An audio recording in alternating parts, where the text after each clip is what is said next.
I'm Coach Dave. Welcome back to Coach's Corner. Come on.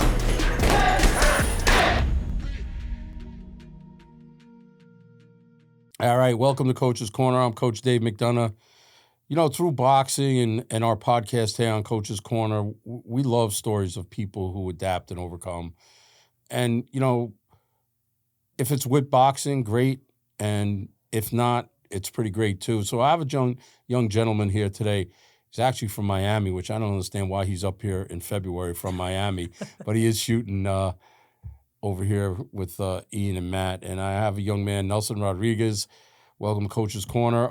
He has a podcast out right now, and we'll get into it in the particulars. Honor Among Thieves. Yep. A book right now called The Montana Method. Yep.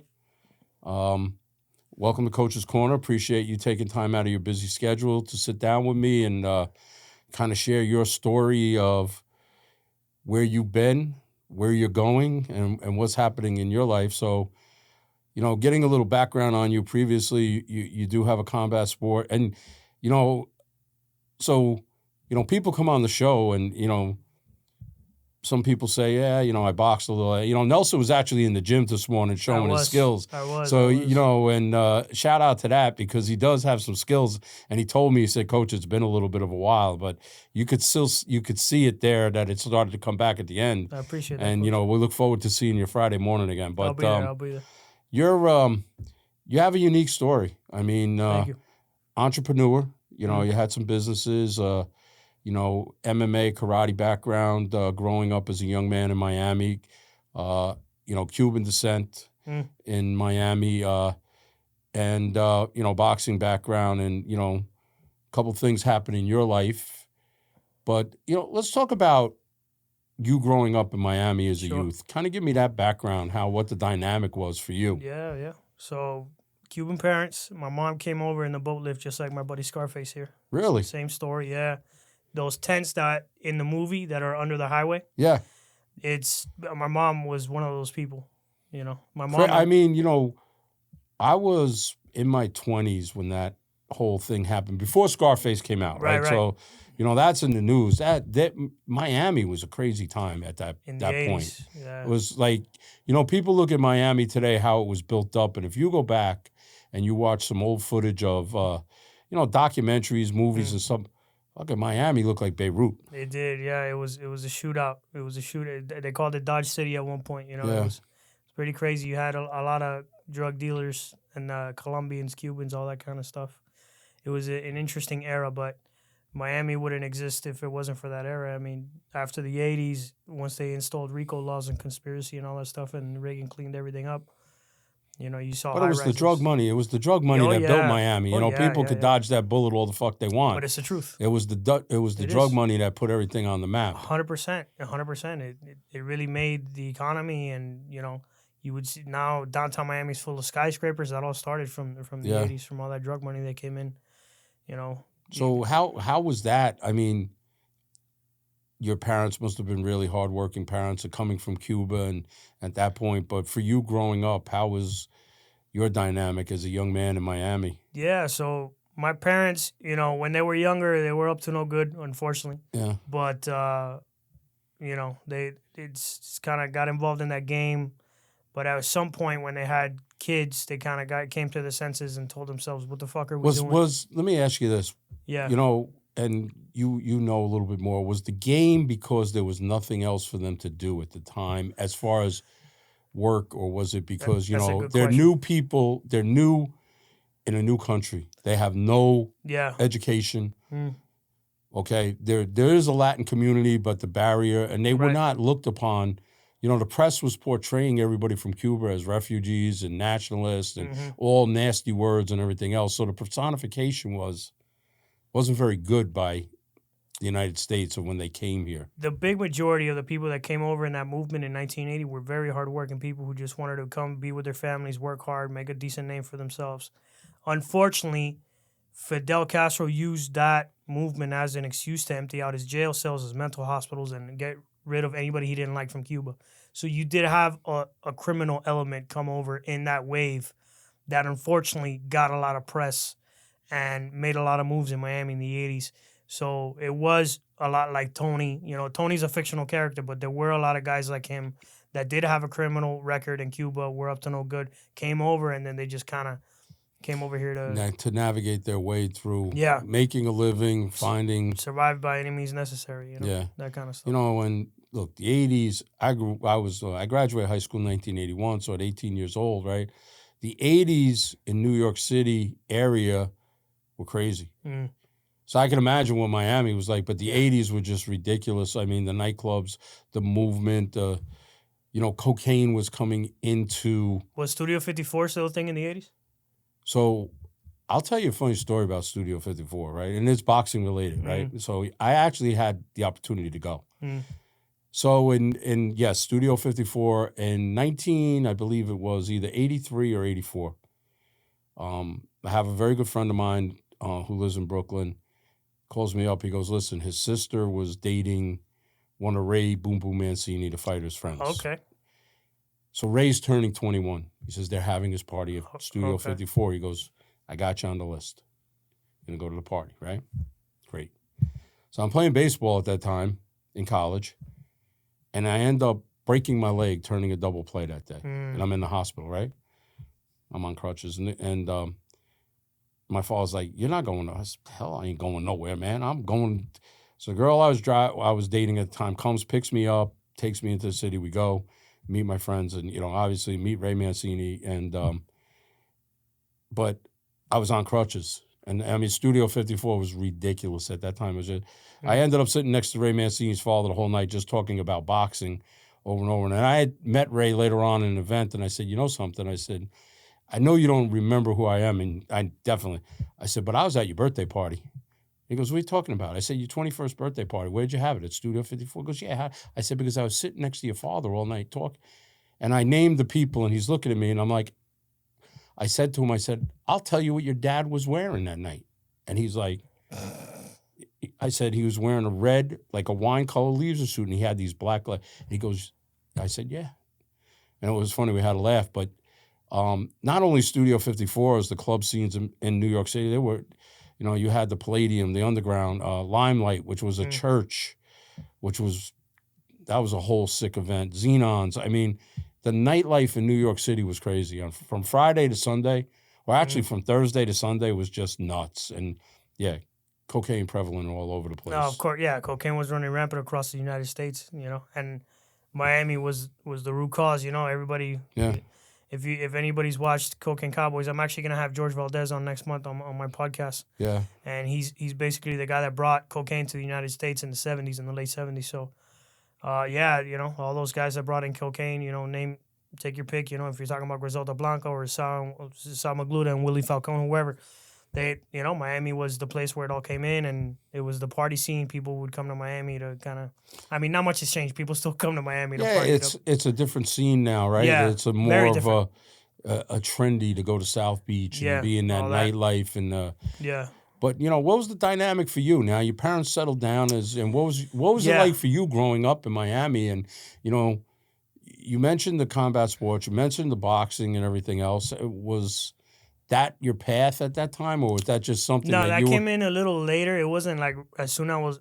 So growing up, I was very, very fortunate to grow up around my grandparents and my aunts, my uncles, my cousins. I have a lot of extended family, and Spanish was my first language. Almost nobody in my family speaks English, except with the exception of my mother and my sister. So my culture, I'm very heavily tied to my culture. Obviously, growing up in Miami, that's the only city really in America where the Cuban community is so prevalent. Right. Little Havana is just a great community. Yeah, it's a I mean, for people who haven't been there, we were talking about it in the gym. In the food, gym this morning, yeah. The coffee, the culture. If you walk through Little Havana, the restaurants, or the deco and everything else, it's a great area. It's nice. It's real nice. So, yeah, I myself lived in Little Havana as a kid. The Cubans since then are in other parts of the city. It's become more of a Central American native thing now. But yeah, so growing up there, heavy ties to my culture. That's one of the reasons I can't move from Miami, because I can get a plate of Cuban food in the corner or a pastry or whatever the hell I want. I can't really do that anywhere else. So I was very heavily influenced by my elders. Even my great grandmother was in the picture for a long time. She's actually the person who brought over the bulk of my family before I was born. She had a heavy influence on me. Both my grandparents, on both sides, and my parents were just blue collar workers. After they got their act straight and they got out of trouble, my mom was a waitress. My dad was a truck driver. That was really just their day jobs. I learned work ethic from them. They taught me to work hard. My mom especially taught me work hard. Don't make excuses. Don't take shit from anybody. Don't be disrespectful, but don't take shit from anybody. And yeah, just very conservative kind of Cuban culture principles were instilled in me at a very young age. Yeah. So you being here, you got to see your family who were raised in Cuba and came here. Yeah. Was it keeping the Cuban traditions or making it more Americanized for you growing up? With me, 100%, it was keeping the Cuban traditions. Like my grandparents, my aunts, everybody, my parents, like I was basically raised as a Cuban. Like you're Cuban American and you're an American citizen. You were born in this country, and thank God that you were, but you're Cuban. That's just the way I saw it, and the way my family treated me. Yeah. But, one thing is, and we were talking about it earlier, the way Castro ran that country, and, I read it in books and seen it, there's still, the Cuban culture is a proud culture, even with the chaos at the top of the country. Yeah. It's just, it's a weird dynamic of how that still is. Yeah. Very proud, hardworking, humble people, and it's just the country just seems in chaos at times. It does, yeah. It's a strange dynamic because, unfortunately, because of the political system, it's not a whole lot of opportunities for people in that country. But you have a lot of education for countries that's suppressed, right? You're limited with the internet. You're limited with social media. Right. You're limited on a lot of things. If you look back, and I have never been there, and it's something I'd like to experience, but you look back and you say, the structure is from 50 years ago. It is. They didn't get internet until 2008, so imagine. Yeah. They're still driving on cars from 60 years ago. I describe Cuba as a country that froze in time in 1959. That's pretty much exactly what happened. Some people still ride horses. Like, there's no technology. There's no system or infrastructure to kind of let things advance because of what's happening there. And unfortunately, it's not a free country. So, but it instills a hunger in Cubans that... Is it a hunger to leave or a hunger to show... To strive. Yeah. A hunger for more. They know they're capable of so much. It's like a dog stuck in a cage. So the second they leave the country and go anywhere, not just the United States, they go to Europe, they could go to Mexico, Costa Rica, whatever part of the world, you could find a Cuban that, within 6 months of being there, owns a business, has a great job, has a car, a house, is supporting their family, because they're just so hungry and they have so much desire to like live a good life and prove they can be somebody. Well, you see that, and I'm going to ask you a little bit of this because of their sports. Baseball and boxing are very big. Yeah, very big. In the Cuban. Mm-hmm. And growing up, right? Growing up where we didn't have all these channels, right?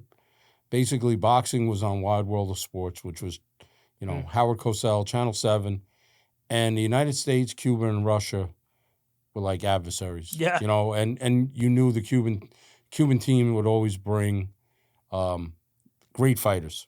Fierce sports program, I will say that. Fierce. How does the program in that type of country strive? Because we see more athletes defecting now, especially in the baseball. Yeah. Boxing also, where, maybe they're not defecting to the United States, but Germany, overseas, where it's a little easier. Yoel Romero's one that he defected. I mean, I was in Germany with Juan Carlos Gomez, who was a Cuban champion many years ago, and but how's the dynamic over there for these guys training, and what is the inspiration? Because if they don't defect, what do they have really? Really, it's the government kind of pits a systemic internal system of competition. Number one gets treated very differently and has access to very different things than number two. And number two gets treated very differently and has access to way more things than number three. So you kind of have this this system. It's called the Académica Deportiva, the Deportive Academy, the Sports Academy.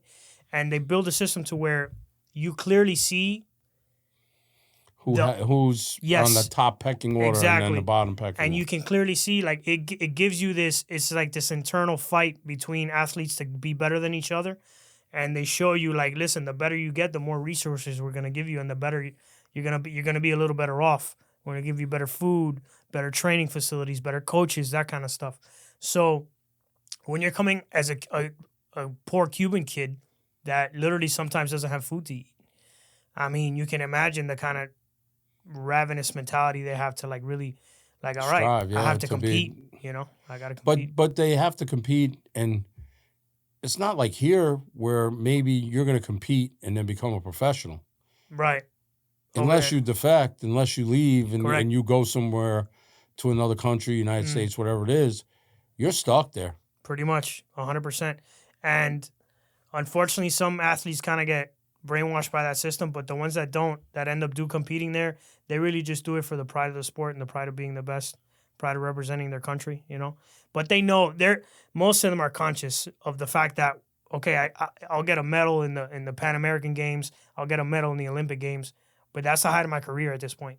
Like, there's nothing else to look forward to if I stay in Cuba. They're very aware of them. A great example is Teófilo Stevenson, right? He's one where that system kind of got to him, and Fidel Castro kind of like got in his ear and convinced him to stay because, it was a stupid conversation of like, oh, if I defect, I'm betraying my country, which is the stupidest thing I've ever heard.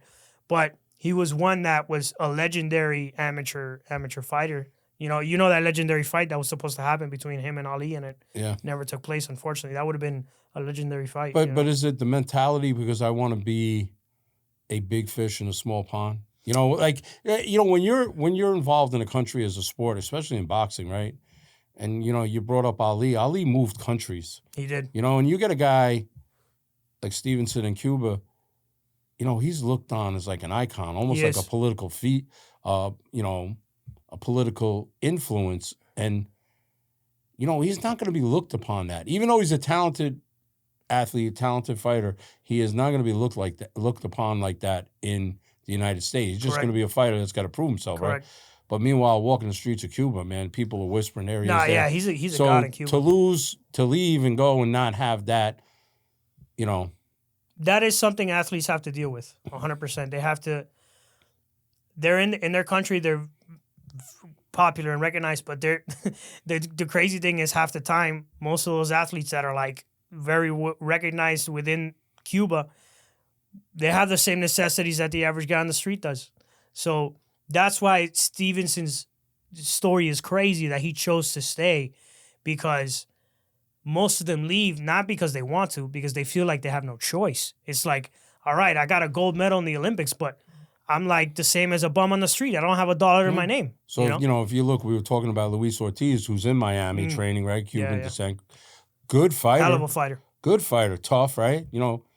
He left because he had to take care of his family. And he left before his family came to here. Right, exactly. Now, I know he has a young daughter, and I'm not sure if she has medical issues or not, but whatever. I know the primary story of him coming here is like, I need to take care of my family. 100%. And that's the majority of these fighters. Like, they have to make a choice. Am I going to choose my future, my family, and progress and a shot at an opportunity, or no opportunity at all and just stay here and like, oh, the best I ever did was win a medal. But how does that affect, look, you see athletes at all levels, not only athletes of your own nationality. We'll take Luis Ortiz for an example. Right. He's made a pretty good living in boxing. Okay, he's done pretty well. He's fought some great fights. Deontay Wilder and all that. Yeah, Wilder. He's still out there. He's probably got maybe one good fight left into him because he is a tough fighter. That is an unfortunate common thing amongst Cuban fighters. They tend to get out of Cuba late. Yeah, he got out late, like a lot of the athletes. Some of the baseball players also get out late because of how they got to defect or catch Exactly. asylum and everything else. Exactly. But, you know, you got a guy in Cuba eating rice and beans, right, who's a phenom, right? And he's looking on TV, seeing his countrymen, you know, making $500,000, making $1 million. Yeah. You know, Ortiz made $1.2 million for the Deontay Wilder fight. It's public record, I know, because I had somebody who was going to fight Wilder, and when we were in negotiations, we went back to the last 5 fights that Wilder had and what the payouts were. So we wanted to be like, listen, you At that paid level, it. You wanted to be like, okay, we'll be in this level. You paid this for this guy, this for this guy. We wanted to be close, right? But, I mean, that's got to be some – I'm sitting here rice and beans. This guy's here in Miami. Making $1 million. Got a home, right? Living a decent life, right? You know? Not under control of the government. I mean, A popular fighter. You would think it would bring more people out. Yeah, another factor is that if you get caught trying to escape Cuba, there's repercussions. Like it's not like, oh, you have to escape Cuba. Yeah. You know? So if you get caught, not only you got to think of it this way. I'm a talented athlete. I have a reputable name in my country. I'm popular. I'm not really taking care of a little bit, but I have a good reputation. If I get caught escaping, that all goes away. I don't make it, I'm back to square one. Less. Less than that. I get caught, I probably have to do some time in jail. You know, it's bad. It's bad. Yeah. So I get it. There's a lot of backdrop. But let's go back to you for a second. Growing up as a young man in Miami, you know, your parents are hardworking. You're a young man growing up. What are you looking at this point there? Yeah, you know, it's like, you know, you're going to school. You're doing some stuff, combat sports. Did you play anything else? Yeah, so my very first sport was baseball, just like every other Cuban, you know. But it was like little league stuff. What really caught my eye was combat sports. I really enjoyed it. The first combat sport I ever got enrolled in was judo. Also very common. Combat sports is common amongst you, like judo, taekwondo, boxing, wrestling. Those are all very common in the Cuban community. I did judo first. Then I ended up getting involved in a little bit of kickboxing. But once I got involved in boxing around 11 years old is when I really found something pretty exciting. It gave me self-esteem, taught me how to throw a punch. My first ever trainer was this Puerto Rican guy named Eddie, former pro fighter. He was training at a fight club that club no longer exists in Miami. And it was good to be around other alpha males, real fighters who knew how to carry themselves. And it was exciting. I mean, I was a fight fan all my life, so just to be able to train in the gym with the guys was amazing to me, you know? Do you think because of your Cuban descent, you were treated different by some of the trainers? Yeah, you're a dime a dozen in Miami if you're Cuban, so no. Yeah. No. Maybe if I was up north or out west, yeah. But in Miami, there's so many Cubans that you're just, you know, it's no big deal. Yeah. Yeah. So, but yeah, that was great for me. It did a lot of good for me, helped me mentally, physically. Even had a couple of amateur fights. I did pretty good, but I was always a heavy kid, so that's something that was hard. I always had to fight bigger kids. Yeah. I was always shorter than them. Yeah. So that was something a bit different for a kid fighting kids that were older than me, but it was good. It taught me how to overcome adversity. You know, don't quit. You know. Yeah, and I mean, look, in Miami at that time, you had Rigondeaux. Yeah. Guillermo Rigondeaux was, you know. Yeah. Joel Casamayor, who is a coach now, and unbelievable fighter, 30-plus wins. Yeah. Yorkis Gamboa had started coming up the ranks when I was a kid. Yeah. He was tough. He was tough fighter. And he was fast, man. He was so fast when he was young. He was tough and strong. Yeah. He was... I think his career could have been so good. It's a shame. He could have gone a little farther. But you know, his direction at the end of his career, they kind of threw him in there. I know he got hurt a little bit here and there, and I thought he kind of fell out. Yeah. Afterwards, but I actually had a fighter that I know fought him, and you know, Gamboa just kind of walked through him. It was in the height of when he was really fighting well and winning and everything else. But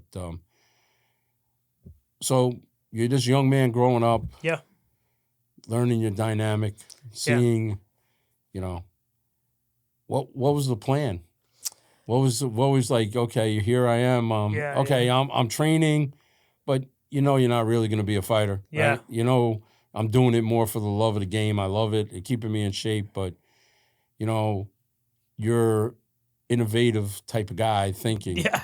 coming from hardworking parents that you have an example, and you're saying, okay, what's Nelson thinking?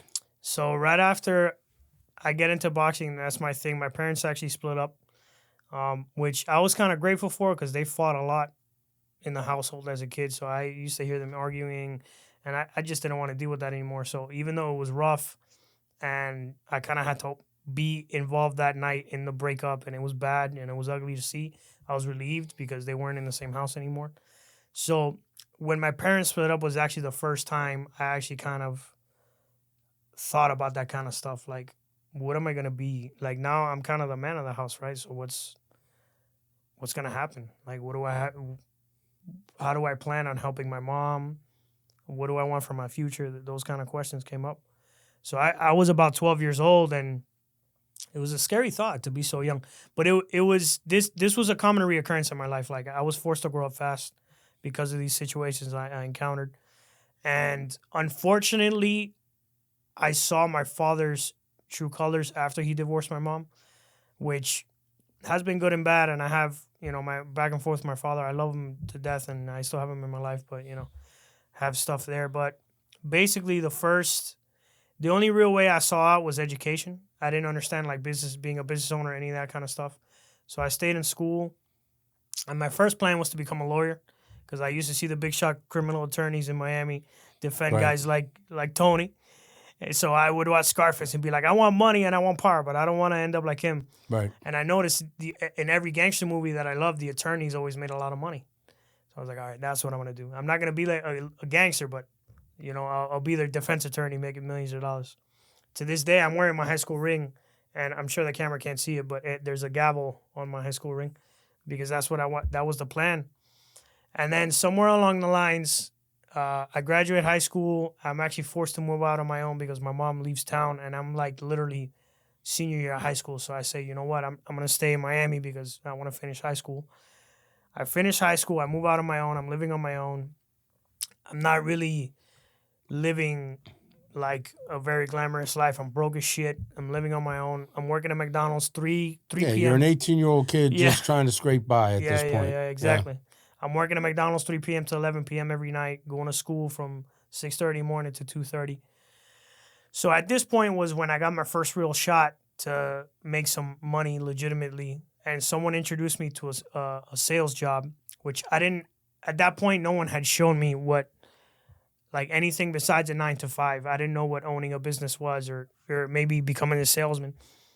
And I found this opportunity selling some products for some services for a company, and it did pretty good. I started reading books and going to conferences and getting better. And I started selling these home services like alarms, cell phone, TV, internet, that kind of stuff. And within about 6 years, I built a team of 400 sales agents and 3,000 paying clients. And we did really good, and that sales taught me, much like boxing, it taught me a lot of good things, how to present myself, how to talk to people. Accountability, yeah, discipline, consistency, so I did really well. And then unfortunately that all fell apart because the leader of that organization had a really bad cocaine problem. And, that kind of fell apart overnight. And I had to go back to the drawing board, kind of refigure what I wanted to do with my life. At this point, I'm in my mid-20s. I had invested all this time into this career, and it didn't pan out. And I was pretty pissed at the world. Somebody ended up shooting me an opportunity to apply for a job in healthcare. And I took it just because I had nothing else going on. But I went from making nearly 6 figures a year to making $15 an hour. It wasn't really a good transition. And mentally, I wasn't in the best state of mind. Let's just leave it at that. Still boxing here and there just to stay in shape, but never really thought about it as a career path. So, unfortunately, at this point, what happens is I'm kind of resentful that I end up in this situation. So I have a little bit of resentment in my heart. And I'm in a traditional corporate environment, 9 to 5, where it's not the most positive environment. Everybody's pretty lazy. Everybody just kind of wants to do the bare minimum to get their paycheck. And that just wasn't the environment I wanted to be in. Unfortunately, What happens there is I'm presented with an opportunity by a guy where he had these contacts with these clinics, and they found out what kind of insurance we carried as the employees of the company. What happens is he knows the owners of all these physical therapy clinics, and he's willing to cut me in on the action if I refer some people to the clinics, which is completely illegal. And I was aware it was illegal, but I wasn't aware of how serious it was. So one thing turns into two, and I refer one person, make a quick $500 or $1,000, and then I refer 2, 3, 4. Throughout the span of a year, I lost count. We made a lot of money. Yeah. And what ends up happening at the end of that year is my contact that was paying me ends up getting arrested by the FBI. I find out, I get wind of it, and I kind of leave things alone, and I take it as my cue to kind of like walk away from that. But it's funny how the human mind, right? Like when you see all these imperfections in other people, you tell yourself, yeah, I would never do that. That's so wrong. But then when you're doing it yourself, it's like you turn a blind eye. Yeah, you're making excuses why you're doing it, that's righteous. Yeah. That somebody else is, no, I'm not. I'm not like that. I'm doing it for this reason, or I'm doing it that way or this way. I'm not going to get caught. Yeah. Yeah. So what ends up happening is one of his other associates approaches me and offers me an even sweeter deal. And it sucks because me, like an idiot, instead of just being like, I got lucky, I didn't get into trouble, this guy went away to prison, I fell into temptation again. It was the greed just had me by the throat, man. I saw all this money, and I couldn't do anything else but try to make it. So what ends up happening is over the next 6 months, I go back to all the same people I had referred to these clinics, because you had physical therapy benefits twice a year. I went back to all the same people I referred to those clinics, and I told them to go again. And this time I make like twice as much money. People try to ask me how much money I made throughout my criminal life, and I honestly don't know. It was cash money that went through my hands in that year and a half. It was hundreds of thousands of dollars. I wouldn't be able to tell you how much I made. Yeah, because the clinics, and they're billing the insurance company crazy amount of money. Yep. And, whatever the percentage is, you're billing X to this guy. Yep. The clinic gets X, and whatever they're giving out as a finder fee or percentage, however you want to call it, doesn't affect them. They've already made their money. It's not affecting anybody. 100%. Yeah. So, and they're banging out 20 to 30 grand per patient. So, right. And you're talking about. There's a license to steal. Yeah, pretty much. There's a license to steal, because you get to look at the guy. Okay, he's got really good insurance. Let's take it. 100%. So what ends up happening is,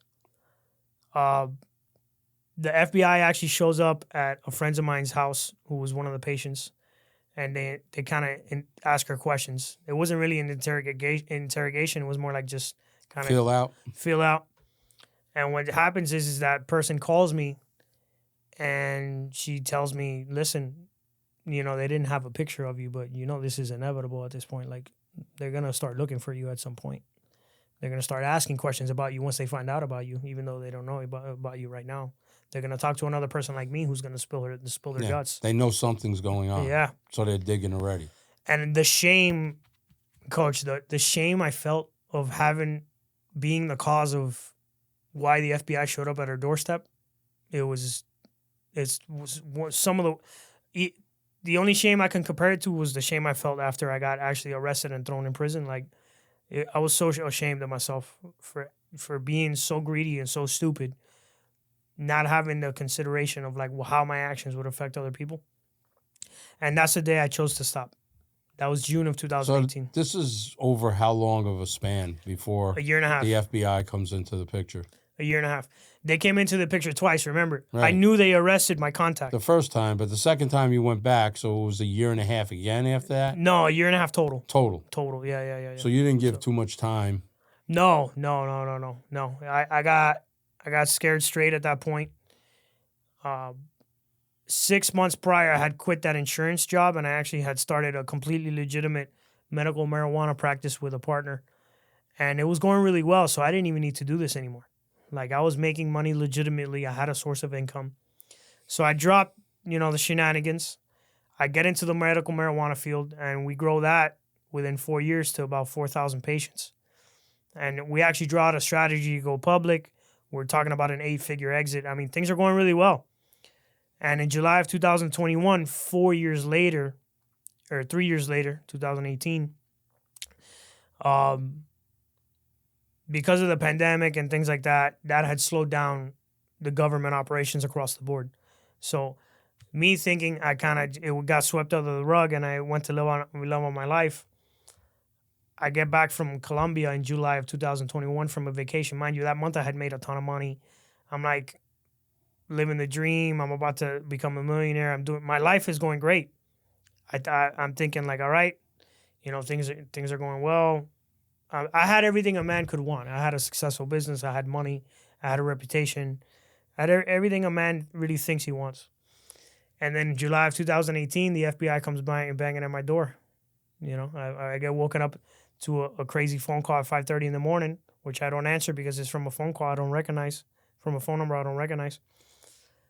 I go back to sleep, and then I get a knock on the door from my aunt, who's my landlord, and she says, "Hey, the cops are outside. They're looking for you." At that point, you got to remember, I committed my crimes 3 years prior, so that's all not even on my mind. I totally forgot. And I go outside, and half the police force in Miami is on my block. Channel 7 news van catching everything on tape. I honestly thought they were looking for my dad because we have the same name. I was like, all right, whatever. I'll let them arrest me. They'll take me to the station. We'll clear this up. And they slapped it. I mean, AR-15s pointed at my house. I'm thinking, I feel like a terrorist. I'm like, what am I, Osama bin Laden? It's crazy. So I get in the car. I get taken to the station, to the FBI station, like 30 minutes north of my house. And I still have no clue why I'm getting arrested. But lo and behold, as soon as they start bringing in other people, it was a long investigation. Mm-hmm. As soon as I saw all the other people coming in, I knew it was up, So I actually get bonded out that same day. They transfer me to the U.S. Marshals holding station in downtown Miami. And I'm there in a holding cell the whole day. They let us stew in there. It was the longest day of my life. It felt like a year. And I'm there sitting in cuffs in the holding station. And the only image that could come to mind is my mother's face, just like crying. And she was fine.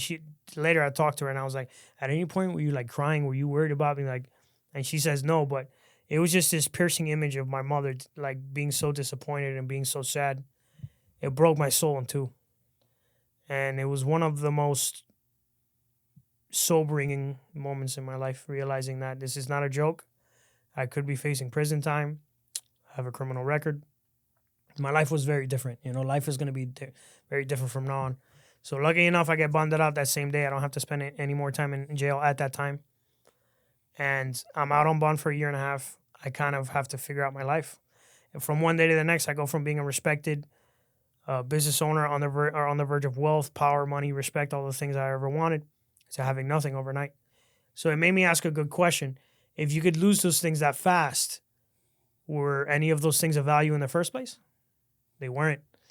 And I had to rethink what I really wanted in my life. I was like, man, what is it that I want? I wanted money, power, respect. I wanted all those things. I had all those things and they went away overnight. So that's not important.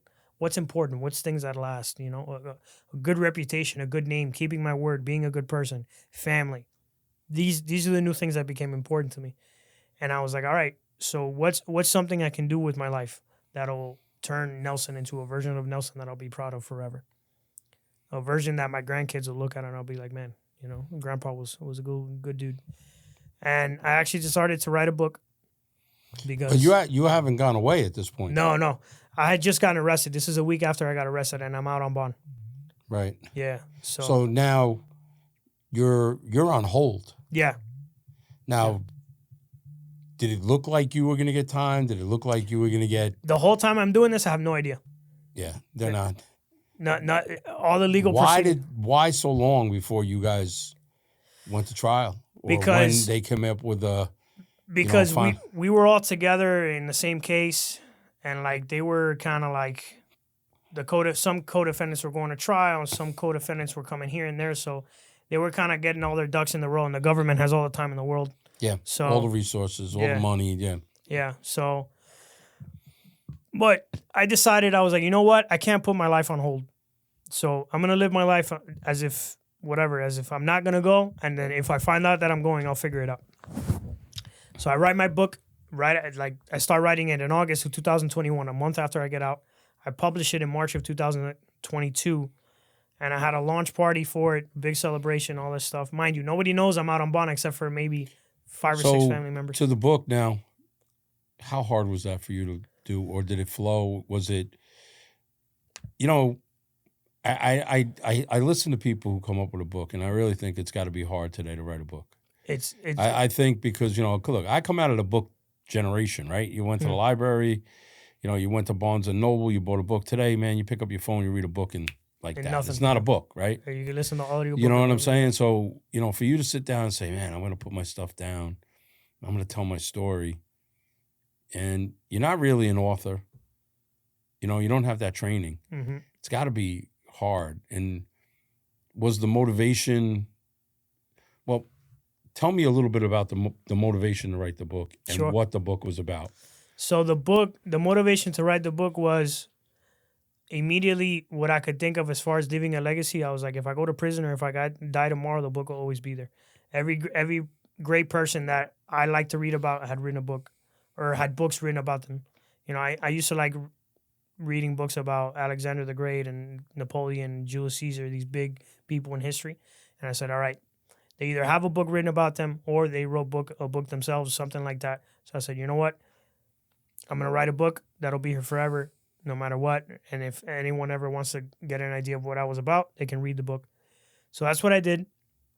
Was the book to validate yourself, Nelson, in case you went to prison? Or was it to motivate others with your story? It was to try to leave a good... I had realized that version of my life was dead.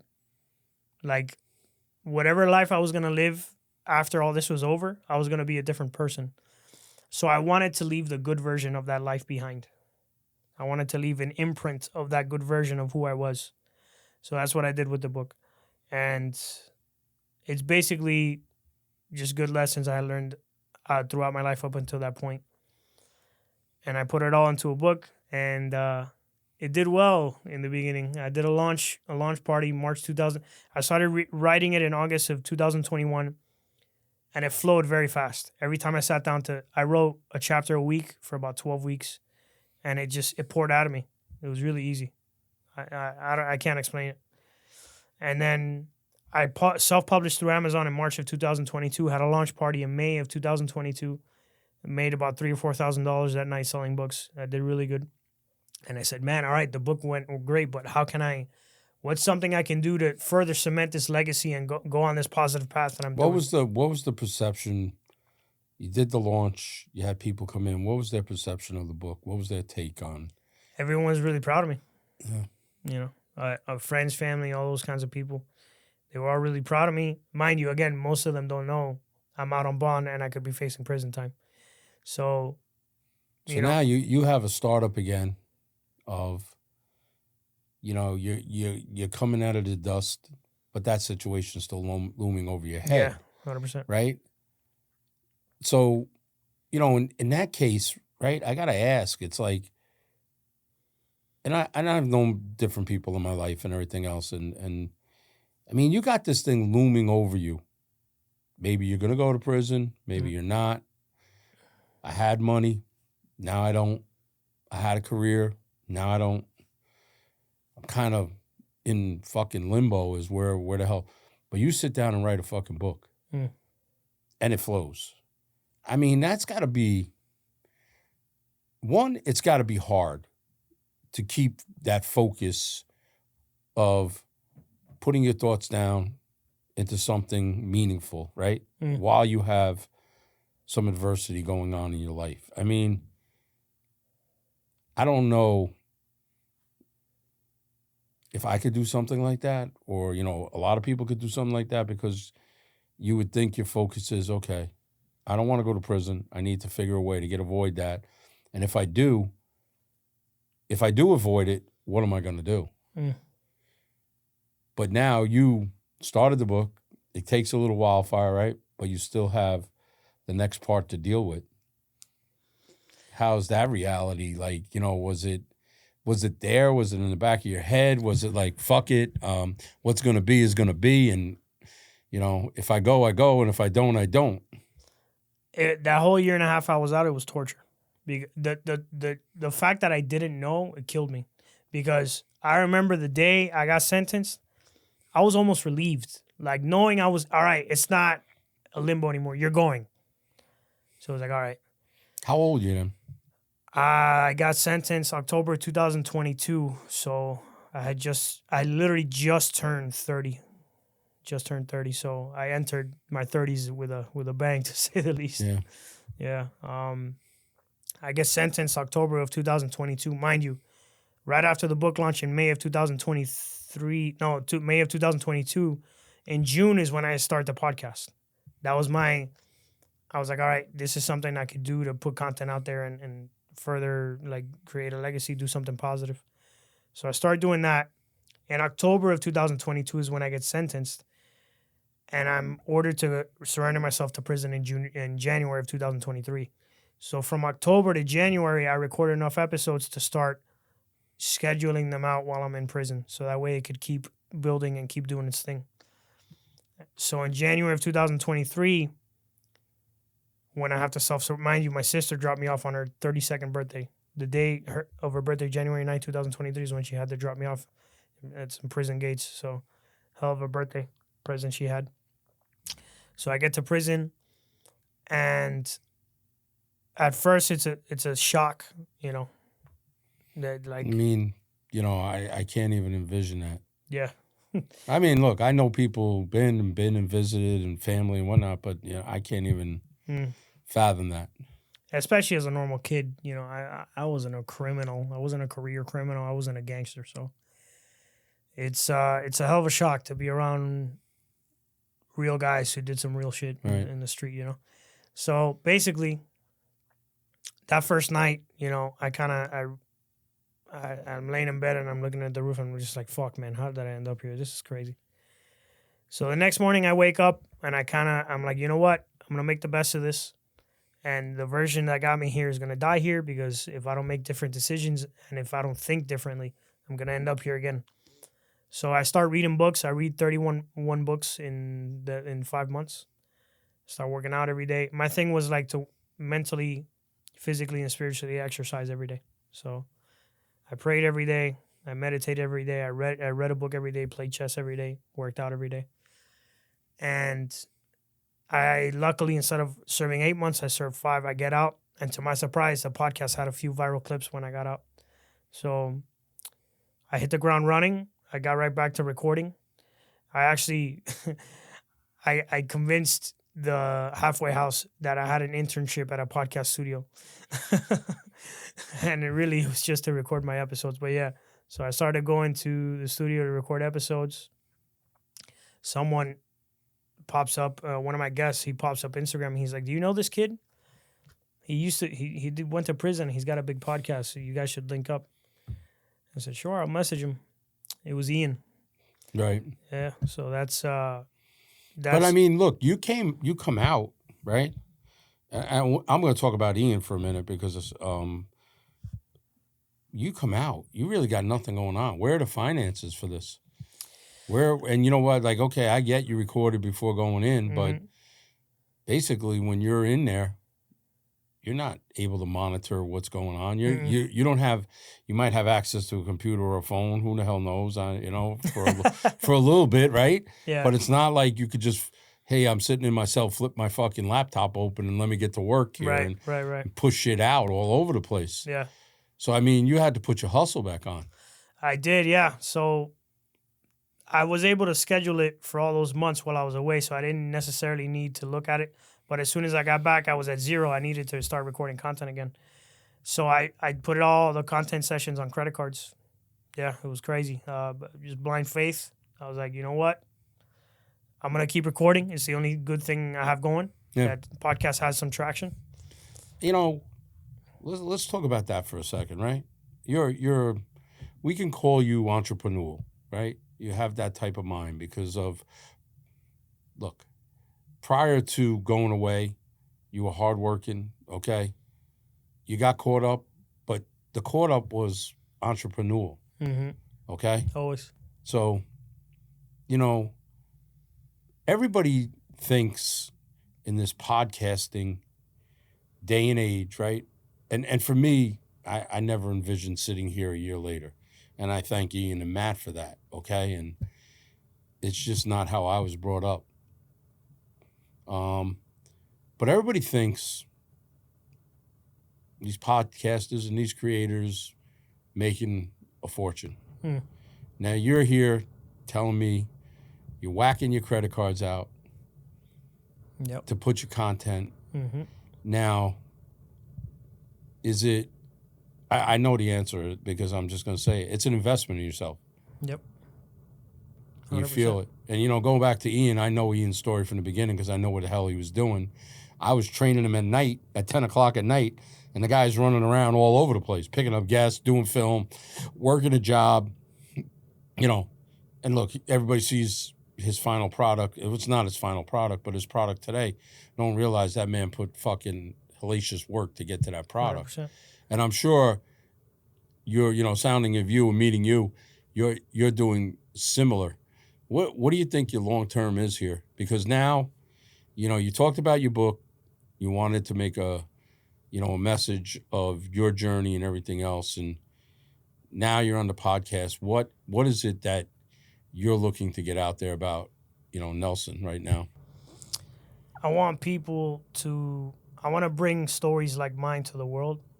Other people who have, who were criminals in the past, who maybe have served time in prison, victims of crimes, all these different, I want to bring the 360 picture.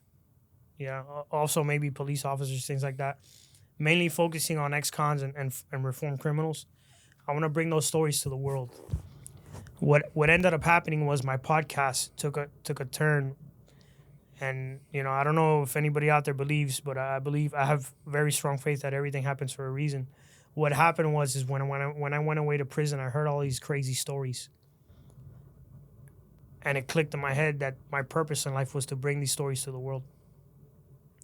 So my goal and my drive is to bring stories like Ian's and mine and other people who have done time maybe, that bring them to the world and show people like you can come back from insurmountable odds. You can come back. And I love that.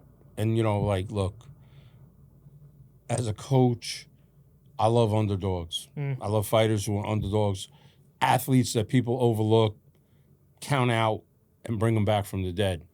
I think that's great. Look, we could all coach the Michael Jordans, the Derek Jeters of the world, the Tom Bradys. Man, what the hell are you going to tell them guys? You know what I mean? They've already been successful. But, your story from the ground up is that. Now, when you did content prior to going away, what was the content? Was it the content that you're putting out now, or was it a different content? Very different, yeah. The content at the time was more like motivational, inspired. Like I would bring on entrepreneurs and the business owners, that kind of stuff, and we would talk about business and motivation and that kind of success. And I realized I was going about bringing the message to the world the wrong way. I was talking about my past, not my present. And talking about my present and my future was the way to really get the message out. So that's what I did with Honor Among Thieves. Yeah. So moving forward, what are some of the things you're looking to do right now with, Honor Among Thieves, your book, the Montana Method? What can we expect down the road for you, Nelson? Well, without going crazy and divulging your whole plan, I get it, but you know what I mean? Yeah. But you must have, now you're starting to get a little traction. Yes. Right? You're getting traction. Yes. Out there. You obviously, can walk the walk. You've been there. Okay. You went through the process of being arrested, being indicted, being tried, and being sent away. Your message is pretty strong out there today to a lot of people. What do you think Honor Among Thieves is looking to do and make an impact? Redemption at all costs. It's one big homage to every guy out there who's fucked up and thought that there was no shot of him ever building his life back up. The only message I want to put out there, and I want to put in everybody's face on this planet, is no one is beyond redemption. All of us can come back from insurmountable, crazy mistakes that we put on ourselves that we can't blame anybody else for. No. You know? Listen, I get that. Like, look, and I talk about this all the time. Everybody's made mistakes. Some bigger than others. Yeah. But we all make mistakes in life, right? No Whatever. one's perfect. Yeah. You know, no one's perfect. Whether, you know, it's a financial mistake, a business mistake, a life-changing mistake. You know, I think today in society, we're a very forgiving society today. I think so. I think, you know, because look, do you feel now, I'm sure maybe, were you a little self-conscious prior to going in and coming home? At one point, I was terrified of what people were going to think of me. You know, Right. when I was out on bond before I went to prison, I had friends who stopped associating with me altogether.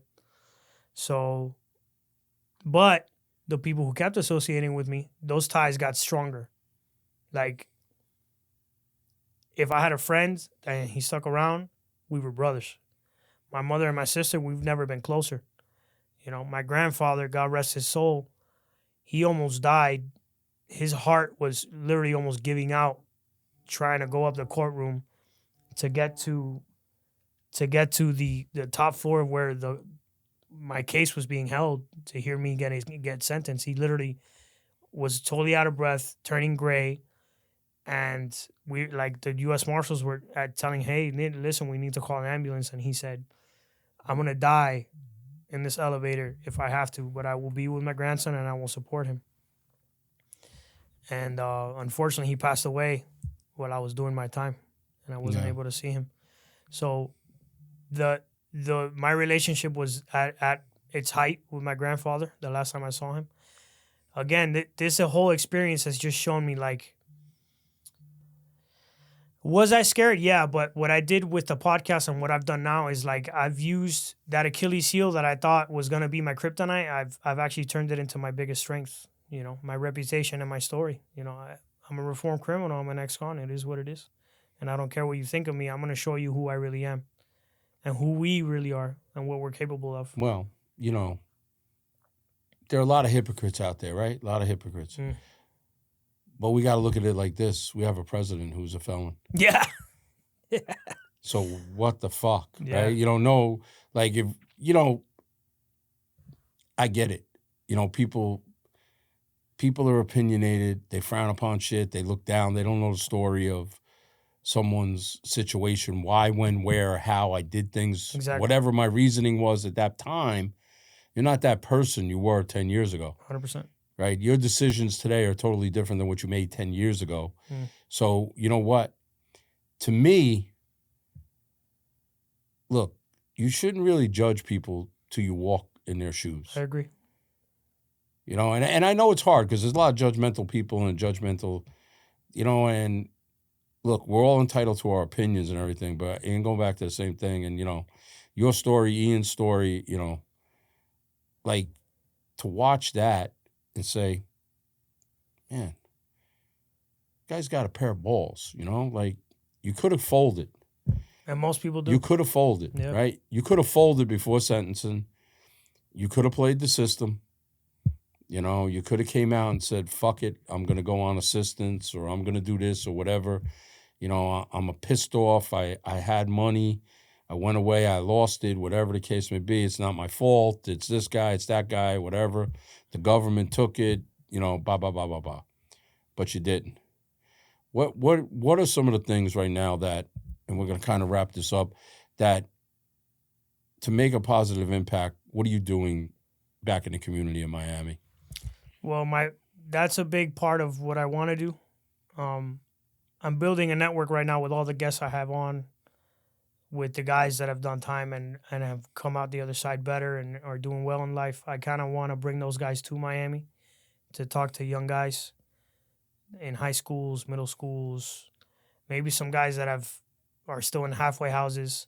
I want to bring those people to Miami to talk to these young guys and these guys that have done time. Now, I'll ask you one question too before we get into the wrap up end of it.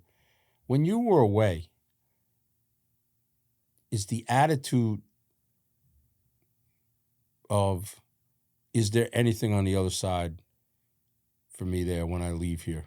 Yeah. What do you, is it not just for you, but amongst the other colleagues that you were locked up with? Is that there, or is there like, prison is I'm fucked up, I'm coming out, I got shit? Prison is very dark. It's hard to have a vision for yourself when you get out of there, because it's such a dark hole, you can't see a light at the end of the tunnel. So to have any kind of faith and any kind of plan for yourself when you get out, it's inspiring. Even when you're doing it in there, it's inspiring to other people. And I still get messages from friends of mine that are still in prison, and they see what I'm doing, and it's some of the most inspiring shit that's ever happened to me. For a friend of mine that's still in prison to message me and say, "Nelson, I am watching what you're doing, and it's giving me hope in my own life for when I get out." There's no words. I can't put that together. I can't even say what that does for me. You know, it's giving me such a purpose. And you think where you are today is because of your upbringing, you know, the hardworking determination of your family that they instilled on you as a young kid. Do you think that's where you're able to say, okay, I'm going to turn fucking lemons into lemonade? Yeah, I mean, especially my mother. Yeah, she instilled some that resilience right there. Yeah. I've seen her work 3 jobs and support 2 kids and help us and come hell or high water. She did what she could for us. So I had no excuse. You know, I'm really glad we got able to connect today, and I was really glad, you know, to meet you in the gym and look forward to keep talking to you. Definitely. But I want to kind of ask one thing to wrap it up here today. If you're going to give somebody advice, or 2 questions, you're going to go back and you're going to give a young Nelson advice, or even somebody else advice, what would that advice be today? You're going to make mistakes. Embrace them. Your mistakes make you who you are. And if it wasn't for those mistakes, you're not going to get the blessing on the other side of them when you become a better person. So you're going to fuck up, and that's completely okay, and that's part of the journey. Don't avoid it. Just learn from the lesson. Like, if you learn from the mistake, it becomes a lesson. If you don't learn from the mistake and you commit it again, that's the only bad part. Like, learn from it. Turn it into something good. Well, man, you got a great story, and you know, I look forward to see how you grow your network, your podcast, and really excited to see what you do in the future, because, you know, I just love stories like this. It's inspiring, and I think, you know what, you're still a young man, and we need young people out there with inspiring stories, because not everything is fucking ice cream and roses, bro. People fuck up, people make mistakes, and it's how you bounce back from those mistakes, and that's what people got to learn. Dude, it's okay to make a mistake. And you know what? You're going to fall. What are you going to do when you pick yourself back up? 100%. So, you know, I really appreciate it. Nelson Rodriguez, Honor Among Thieves, the Montana Method. Tell us where we can find you on social media so we can watch you and watch your journey and, you know, be a part of this with you. Sure. So you can follow me personally on my Instagram at Montana the Prophet. The show, if you want to follow the show on Instagram, it's Honor Among Thieves Pod. Honor Among Thieves Podcast on TikTok. Honor Among Thieves on YouTube. That's where you can catch us. Awesome. Keep an eye on this young man. You know, when you're back in town, you know, look, you got an open invitation to the gym, whatever. Appreciate you, know. Come down, hang out with us, work out with us, and, you know, bring whoever you got to bring, you know. Appreciate that. Once again, on Coach's Corner, we really want to thank our subscribers and our sponsor, farmerstrength.com. We have hats, Coach's Corner podcast shirts. You can find them on www.farmerstrength.com. Apparel. I appreciate all the love and everybody reaching out and all the support over this past year. And until the next Coach's Corner, train hard, train smart, and we'll see you in the next round.